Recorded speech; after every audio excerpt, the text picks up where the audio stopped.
The world has become full of all of these videos, courses, and books claiming to have the key to being productive.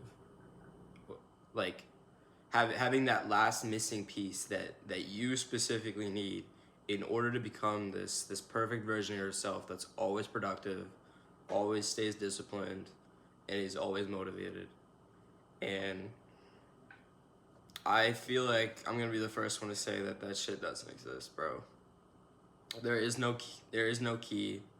There is no shortcut. I I've thought about this a lot. I've watched many of those videos. I've read many of those books, and the only thing I can say that could give you a genuine leg up on other people is just hating yourself.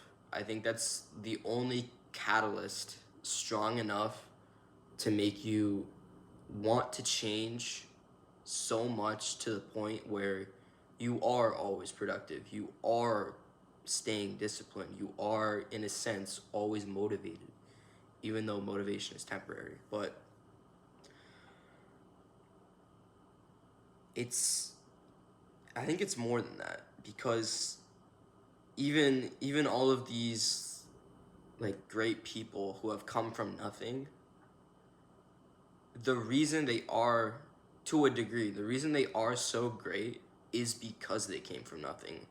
There's this phenomenon known, I forget the name of it. I think it's called like the highway something, but it's like a person would actually be better off in a worse situation because if they are in that worse situation, they would realize it and want to change. But it's, so many people are stuck in the middle. Like they're just stuck in a house that's just all right, but they don't hate it. And the reason they don't hate it is because maybe the rent is cheap enough, their mortgage payment is cheap enough.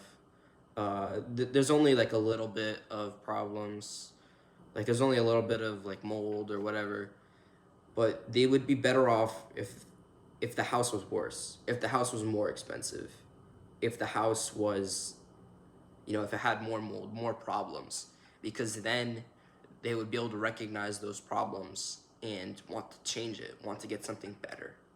And so many people get stuck in that middle ground where things are just passable or just all right, that they don't desire anything else. They don't have enough, they don't have that catalyst to want more.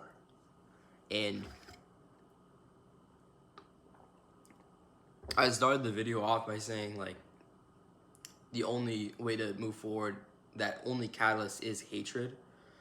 But it doesn't even have to be full on hatred. That's just an extreme.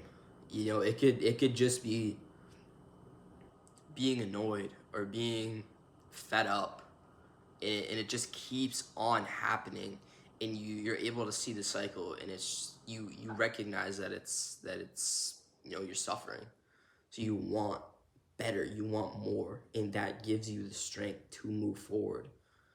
You don't have to rely on that secret motivation or that secret discipline that you're missing and that you will never find because it only exists within you. That's why a lot of books, not necessarily videos, but books will tell you like, you know, by reading this book you're taking the right steps. I actually disagree with that because reading a book for that purpose, that's a good thing, but it's not the right thing. It's a good step to get you started, but it's not going to be the most important step. It's not going to be the step that gets the ball rolling. It's going to be the step that starts you to get thinking about what needs to happen, but it won't be the most important one because the only way to move forward is to recognize that you want to move forward. And in order to do that, you have to be, to a degree, unhappy or just hate your surroundings, your life, how you're living, the person you are, the person in comparison to the person you want to be. And that is always going to be the most important catalyst and the most important degree for someone to change, for someone to stay motivated, for someone to stay disciplined. And that is what we need to realize.